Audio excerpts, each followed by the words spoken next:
Shane hit it. It's a bonus mannequin chill. Shane, we're here to answer hammers because apparently we do not answer enough hammers on the stream. We do too much talking and strategizing, and we don't just run through all the hammers like we're robots. Clay texted me after the last one and said, hey, you talk too much and there's too much enjoyment. And I saw at least 8 smiles out of the 2 of you combined, 5 from you, 3 from Scott. And it made me unhappy. Answer more questions, trade monkeys. I believe that was his exact quote. So trade monkeys at it. Let's hit some hammers. Yes. And we do have right now, everybody in the chat from our Discord. Thank you for being in here. Shout out to all the Discord members that jumped in here. We're not going to really address the comments because, again, we have to hit 30 hammers in now what is going to be less than 35 minutes. We planned for 45 minutes, but in Scott and Shane fashion, we absolutely did not start at 8 o'clock like we said we would. So let's get into it, Shane. First one from Danny McCoy. 1 hammer, 12 team, 1 QB, start 8.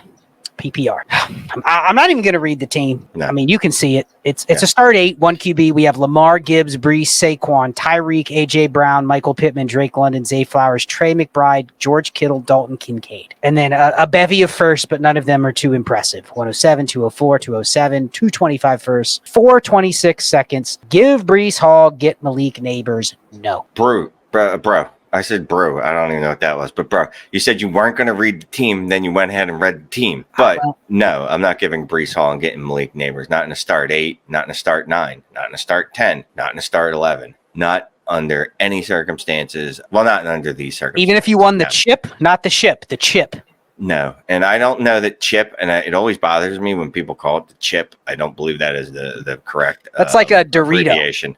Yeah, it is a Dorito. So even if you won a Cool Ranch Dorito, I would not make this trade. So no, not in this. No, I would hold on to Mr. Brees Hall. How does he asked, how do I not fumble the super team? That's his only team. Do not trade Brees Hall for a receiver when you have this roster already. This is if you lose, you lose, but you don't need to really do much to tweak this team. I would rather give up a bunch of draft picks to get Malik Neighbors than. There you go. There, you know how you don't fumble the bag, as the children might say, or maybe they don't say that anymore. I don't know. I don't watch the TikToks. You don't trade a known asset like Brees Hall for an unknown asset like Malik Neighbors, but you do trade unknown assets like draft picks for an also unknown asset like Malik Neighbors. That's fine. All right, next one. We got 3 hammers from KC. 14 team Superflex, start 9, tiered PPR, half point tight end premium, 1.1 point per carry. We have Mahomes, Kyler, Bryce Young, Jahmyr Gibbs, Josh Jacobs, Najee, Zamir, Jamar Chase, AJ Brown, George Pickens, Keenan Allen, Hollywood Brown, McBride, Pitts, no picks. Give Pickens and a 26 first, get Tyreek Hill. It's start 9 IDP.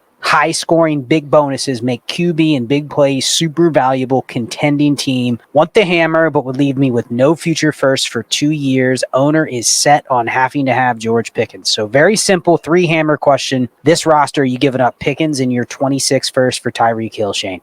Yes. I think it's funny, like the owner's dead set on Pickens, which is funny because if the owner's dead set on getting Pickens, all right, is there a way I can give him something else besides the first then? Because if he's adamant on Pickens, he didn't say he was adamant on the first. So let me investigate. How about Bryce Young instead? Yeah. Can I give him something else besides even in a 14-teamer with high QB scoring? You'd give up Bryce over the 26 first?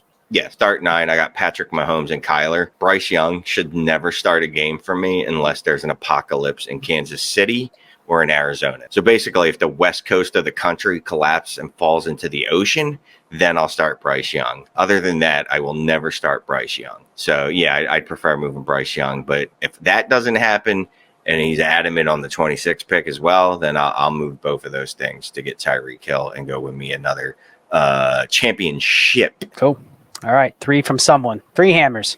Startup trade. A 12-team, 1 QB, start 8. I understand the importance of hammers in a shallow league like this. What are some possible trades I can pull off before the start or startup? There's many Dynasty newbies in this league, Shane. The 102 and the 104. Let's call those Jamar Chase and Bijan Robinson, or it's a 1 QB. So you're looking at the elite skill players. Amon-Ra St. Brown, Marvin Harrison, whoever, whatever you want it to be. He has the 108. There's no snake or in a snake, and there's no third round reversal, which kind of screws the later teams because they don't get any advantage. But what trades would you do in a 1 QB start 8? This is like not. How many picks would you give up to get one of those 102s or 104s, assuming it's Chase or Amon-Ra? This is the startup, right? Correct. Dude, this is a 1 QB startup. Bro, I would give you my 3rd, 4th, and 5th to get another first. Why not your second? Greedy?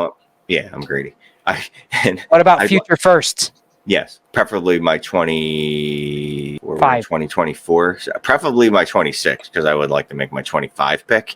It's like layaway is my word for the day. So I'd like to put things on layaway. And if you're old enough to remember what layaway was, or if you were poor, you know what layaway was. If you weren't poor, you don't know what layaway was. So screw you. But yeah, I would like to delay paying for things. But yeah, I would give up a 3rd, 4th, and a 5th to get an additional first round. Also getting back, picks later. So I'm going to throw out a hypothetical. Would you give up your 2nd, 4th, 6th, and a 26 first for 102? Yes, but I'm getting. And then your 3rd, 5th, and 7th, and a 25 first for 104? Yes. You'd give up both firsts and your 2nd through 7th round startup pick to get 3 top 8 picks? Yes. It's a start 8. Absolute hammers. Like, you don't even need just hammers. You need bazookas. You need bazooka hammers, right? You need a bazooka that shoots out hammers into people's skulls. You need a bazooka skull hammer is what you need. That's what you need. Okay. Yes. I mean, the format warrants, I think what Shane's saying without actually saying this is it's really not too much to give up. And I'm guessing with these newbies in your league that it's not going to be that difficult to trade for these picks. Like those questions I just asked Shane are that's the all-in moves, you know what I mean? But I don't think you need to offer that off the rip. Take out one of those startup picks, see if you can get one of those. You don't have to go right for the jugular with both picks. But yeah, if you could leave with 3 top 8 picks, it means you're getting 3 top 8 non-quarterbacks, and that's a pretty good start in a shallow start 1 QB league. So good luck with that one, someone. All right, Shane, next one. We got Chase, probably not our Chase from Destination Debbie, but Chase nonetheless. 12 teams, start 11, Superflex, PPR, half-point tight end premium. Here's the team. Tua, Purdy, Achan, Chase Brown, Cans, Neighbors, Adunze, Addison, Cans, Kincaid, 425 first, 325 seconds. What do I do? Try to trade picks to contend. Be patient. Nothing else to the question. One hammer. Make this one quick. Is this a team that you can even trade your way into contention this year, or is it just you have to be patient for one more year? We listed 8 total players. Yeah, I mean, unfortunately, this is gonna take some patience. But you're also gonna need to make some moves. Like you're gonna have to get Chase Brown off your roster. I think it's probably a good idea to look to see if you can get moved Tua off your roster. But you probably can't win when Neighbors and Adunze are your wide receiver 1 and 2. Not that I don't like them in the long run, but not in 2024 as your wide receiver 1 and 2. You're going to have to exhibit some patience in the year 2024 of our Lord. Yeah, and I agree with Shane on Chase Brown. I would even consider moving guys like Addison. If he has another just 800-yard year, he's just a guy. Tua and Purdy, I'm not married to either one. I mean, the point is you don't need to look at your roster and say, I cannot move anything because I don't have enough players going forward. Continue. I mean, he's already acquired 7 25 firsts and seconds. Keep with that process. Like you don't need to go into next year with these 8 players. You can go into next year with 5 of these players and be fine. At some point, you're going to have to start pushing in, but now's not the time. So thank you for the question. Duffman, we got 3 hammers here. Duffman, 12 teams, start 10, tiered PPR, 2.5 tight end, 1.75 running back, 1 for receivers. That devalues receivers, Shane. When running backs are getting 175, that makes, the shitty, just pass catching only guys very valuable relative to some of the receivers. And then the 2.5 tight end premium is pretty insane. So about to begin a startup. What's the ideal roster construction for this format? 28-man rosters. Man, that's kind of a Scott question, isn't it? Oh, that is 100% a Scott question. I'm just going to go stare off into space. Without seeing the war, Duffman, since you did donate 3 hammers, if you see this, and you have to have seen this, meaning like you had to have watched this stream. If you didn't catch it, not our problem. But I assume since you're probably waiting for your hammer to be answered, you may catch this. If you do, DM me. Make sure you say it's Duffman, because if you DM me on Twitter, I'll probably ignore it. But DM me and send me the link to your league. If it's a sleeper league, I can run it through the war and I can tell you kind of a little bit more detail based on what I see. But without seeing any of that, the receivers don't matter as much here. They just don't. You can flex tight ends, you can flex running backs. You should be able to find some cheap running back production with pass catching running backs that equal the receivers. Now, I'm not saying elite receivers don't matter, but really what I don't want to do is build a team of Hollywood Browns and Deontay Johnsons. Like, they're just not going to matter much. They matter very little in a start 10. They matter very little more when you have this tight end premium and this running back premium. So I'd probably be looking at a slim receiver group, maybe 5 receivers, but you could almost treat running backs, receivers, and tight ends very similar. So you need enough to get by. You can start 10, 2 quarterbacks, so that's 8 starters. You probably need 12 core players at those 3 positions, but I really don't care where they come from as long as you have enough to get by at each starting spot. But message me to Sleeper ID and I'll run the war for you. I concur. And we didn't ask Shane's opinion. I would have loved to heard it, but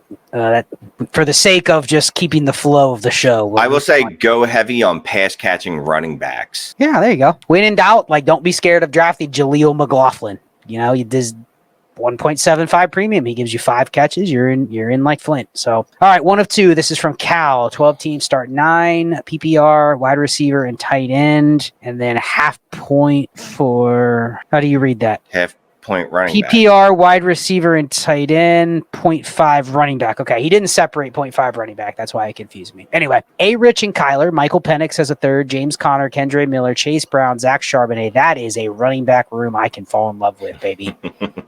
Love it. Amon-Ra, Jamar Chase, Marvin Harrison, Garrett Wilson. No wonder we don't have any good running backs. We put everything we have in wide receiver. And then Cans, and then... Well, Cans at tight end, so no tight ends that are even worth mentioning. That's bad when you don't even have a starter. I mean, it could even be like Tyler Conklin, and he's not worth mentioning. 225 first and all other picks. Tried to trade back from 101, couldn't. Ended up with Marvin Harrison. It's not a bad consolation prize. Would you even have traded back here? Like, I would have just made the pick, right?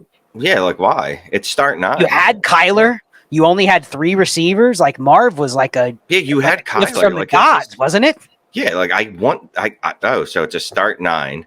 So I get the stack and I get the wide receiver 1 of the class who is neck and neck, if not better than the quarterback 1 in the class. Oh, okay. Well, and I actually needed another receiver. Like, it's not like I'm flush at receiver and I was just trying to get value. Like, it actually fits my team. So I mean, it wasn't bad with ARSB and Chase and whoever the third guy was. But yeah. Traded Deshaun Watson in a 25 second for a 25 first. Do you like that? Love it. Have 8 backup QBs and get trade offers for receivers almost daily. Okay, yeah, here's the question. Should I split a receiver to mitigate risk at QB or keep the receiver advantage? Would you split one of the 4 receivers you have, given I only have 4 receivers and I don't have a tight end? No. You're not splitting Garrett Wilson if you can split Garrett Wilson? Sure. I'll split Garrett Wilson into... Give me Michael Pittman and 2 seconds. Would you do that? I would be okay with that. Can I get Calvin Ridley and another Calvin Ridley type wide receiver? Well, I wanted Pittman because I have Anthony Richardson and it would be a natural stack. That's fine. Can I get Michael Pittman and a tight end? Because I don't want to waste this team. It would be nice to have a tight end. It would be nice to at least have one that I could start. And I don't want to waste this team without having a tight end. I want to be able to fill out a team because this is a good enough team to win. You know what I mean? Right.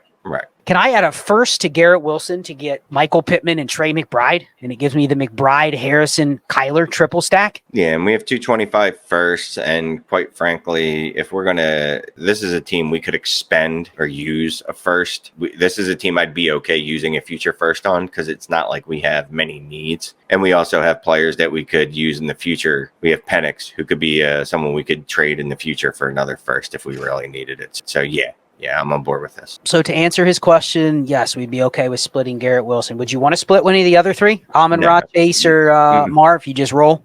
No, and I don't know when this is coming out, but I discussed that in this week's Shane Says episode. But again, I don't know when this is coming out, so this could be last week's Shane Says episode or this. Well, definitely won't be this week's. What's going to be the title of tomorrow? That Shane Says? That's a good question. I forget what Jay Rich names it. I am terrible at giving titles. Jay Rich will be like, "What's the title of this?" And I'll be like, "I don't know. Something elite words, wide receivers." What's funny is that I name all of my own shows. It changes like, here, Jay Rich, here's what it's about. You come up with the name. Exactly. You sell everybody on it. My mug will sell itself. Oh, all right. Well, thank you for the question, Cal. Here we go, Shane. MJ Dukic, Discord member. Shout out to him. Sent us 3 hammers. Appreciate it. 10 teams, start 9. Superflex, 4-point per passing touchdown. We have A-Rich, Herbert, Amon-Ra, CeeDee Lamb, JSN, Addison, Javonte Williams, Cans. 257, 201, 202, 204, 205. So we have what? 1, 2, 3, 4, 5, 6, 7 of the top 15 picks. And we have 325 firsts already. 101 is going Marv. Would you go Neighbors at 102, Odunze at 105, and Brooks at 107? That looks like a good plan to me. I'm definitely going Neighbors at 102 in a 10-teamer when I already have A-Rich and Herbert. That's a given. Yeah, and I think I feel like we've looked at this team before. I could be wrong. I don't see any mention of tight ends anywhere. Am I imagining that? No, but we have a lot of picks. We could probably get Brock Bowers with one of those picks. I may consider that. 10-teamer, it's a 10-team start 9, so hammers matter a little more because it's shallow, right? Mm-hmm. I wouldn't be opposed to going Neighbors, Odunze, Bowers, or Neighbors, Jaden Daniels, Bowers, or Odunze. Like, I don't mind having the Jaden Daniels, A-Rich, Herbert, because it gives me 2 potential stud quarterbacks in a 4-point per passing touchdown, and then Herbert as my third, and I'm fine with just those 3. Keeps me from ever needing to go to a third QB. I don't know if his other roster spots have other QBs, but you have a good problem to have. Yeah, that's my only thought as opposed to Brooks is I'd much rather Bowers if he's there. Much rather is probably a strong word, but I think I lean Bowers if he's there, mostly because he has not listed anyone at the position of tight end. And I'm assuming he has to start one. And here, it's a 10-teamer.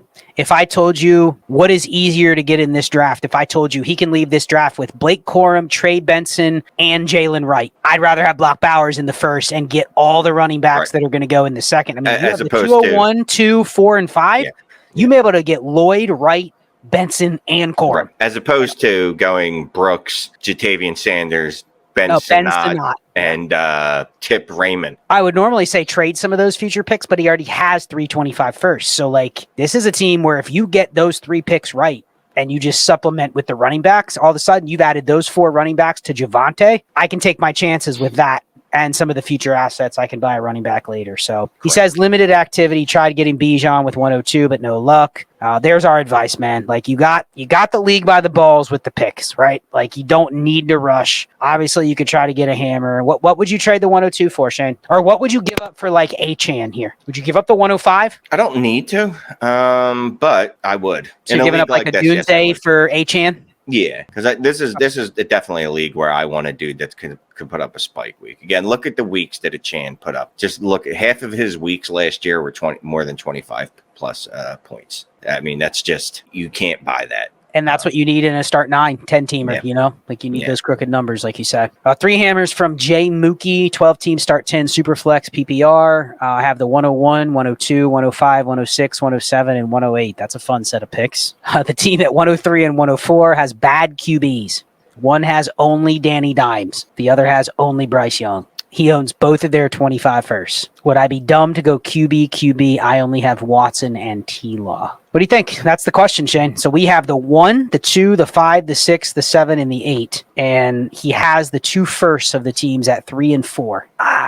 So the thought is that he takes the quarterbacks at 101, 102, and then the teams at 103 and 104 have to overdraft quarterbacks, and then he just gets who he wants at 105 and 106, 7 and 8 anyway. He already has 6 of the top 8 picks, so you're going to get everybody they don't take, right? I mean, it sets up perfectly. I think the logic flaw here is that I actually think teams they get less contribution from rookie quarterbacks than they do Malik Neighbors or Marvin Harrison. Right. Just because you have Caleb Williams doesn't mean your team that only has Danny Dimes is all of a sudden not going to suck. Right. And so here's the thing too, right? So if my team's bad, even if I need a quarterback,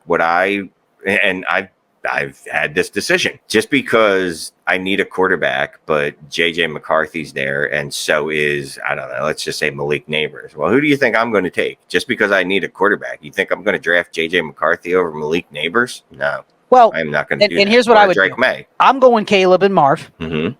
I know one of these teams, the 103 team, is probably going to get Daniels if he needs a QB that bad, right? Yeah. The pressure is on 104. He now has to decide if he wants to reach on JJ or May, and I know I'm going to get Neighbors, Odunze, Bowers, and whatever quarterback they don't take. So I'm cleaning up regardless. Mm-hmm. I'm not overthinking it. I don't think their teams are any better or any worse whether they get Jaden Daniels or Marvin Harrison. It doesn't matter. Right. You're sitting pretty with all these picks, and if the only team's QB is Daniel Jones, I'm guessing their team's going to suck no matter what one rookie they get. Yeah. So, yeah. Don't overthink it. Just go who you want. You literally control the draft. Don't even make all those picks. All right. Trojan Man. You didn't want to sing that? You didn't want to sing it like the commercial? I forgot. It's been so long. Sing it for us. Trojan Man. There you go. That is a TikTok short right there. 12 teams start 10 PPR, half point tight end premium. Kyler, Purdy, Danny Dimes, Bo Nix. Look at that QB room. Nick Chubb is our only running back. Chase, Amon-Ra, London, Ayuk, Brian Thomas, Lad McConkey, cans. Ben Sanat, cans. All future picks. Just did a startup. This is how my team went. My running backs and tight ends are cans, but values seemed always to be at receiver. Can I win with this team right now? What trades would you do? People kept drafting running backs and tight end because I kept taking the receivers. Can this team win, Shane? Yes or no? I'm going to say no because it appears he only has like 7 players on his entire roster. But they're all receivers.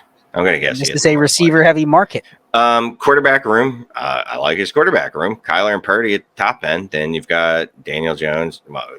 How late did we get Nick Chubb here for him to be the only running back when everybody else was taking him? Yeah. Look, I love Kyler Purdy. Kyler Purdy as a quarterback room. Excuse me. Kyler Purdy. I like that quarterback room. How can you be mad at Chase and ARSB as your 2 top wide receivers? London, I've already been clear on what I feel about London. That's probably a player that I'd be looking to move. Again, I keep talking about, but he's someone that I'd be trying to split into like a Ridley and something else. But yeah, no, I like this team. Would you do that though? Given no running backs and no tight ends, but a rookie?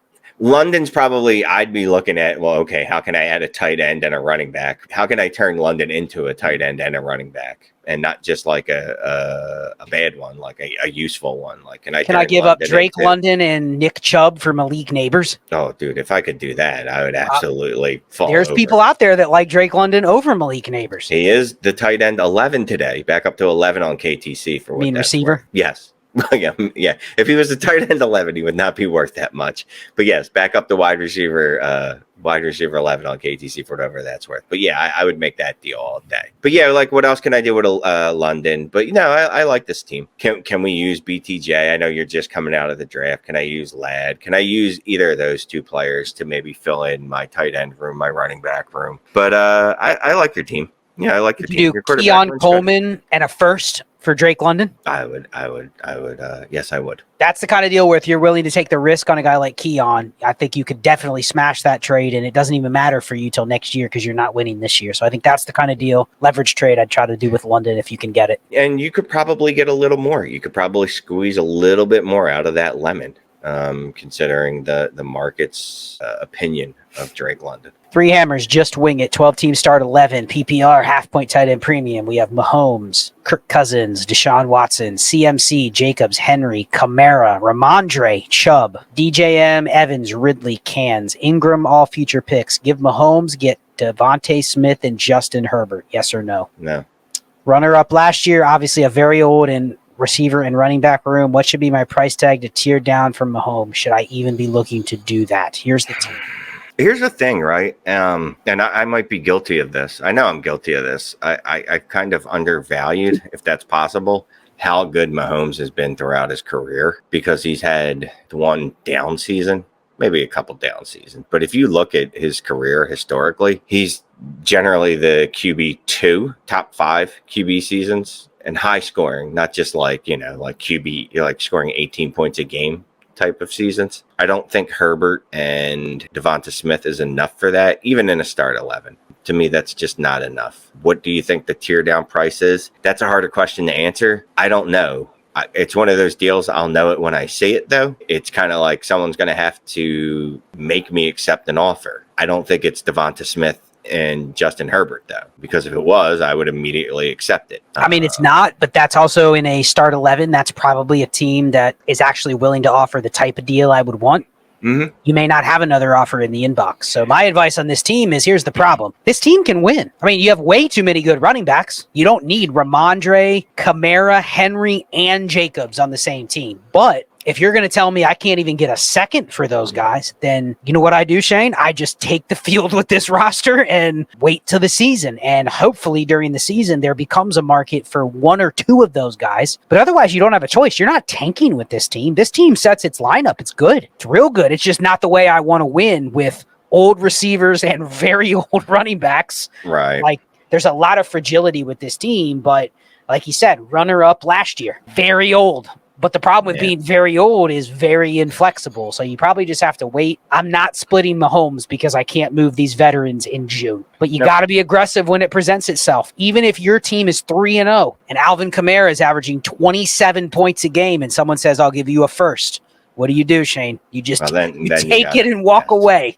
You don't look at his points and go, man, I can't move him. Right. Because in 2 weeks, you'll regret that you didn't trade Alvin Kamara. So just have the discipline. Oh, sorry. Big Diaz energy. I know we weren't going to acknowledge the crowd, but here's an interesting one. AR and Tyreek. That would get me thinking. That would get the real emotion. Again, the deal has to look like a tear down from Mahomes with another strong starter, and you have to be very disciplined on which ones those are. Herbert and Devontae Smith is a sneaky good offer if you're looking to get off of Herbert for Mahomes, because you think you're adding a very good young receiver, Shane, but what is Devontae Smith? He's wide receiver 15 to 25. Like, that's what he is. And that's very, very, very replaceable. All right, couple more, and then we got to go because we got the Trades in 5 premiere coming up here in 3 minutes. I don't want to hog the channel. Last one, we'll do Rustless Corpse, startup, 12 by 12, 28-man rosters, tiered PPR. Start 2 quarterbacks. No. 0.2 per completion, 4 point per passing touchdown. That 0.2 per completion, that's a lot. If you complete 400 passes, that is an extra 80 points. All right, let's put this in terms I can actually wrap my head around. So I complete 20 passes in one football game. How many points is that? You get an extra 4 points.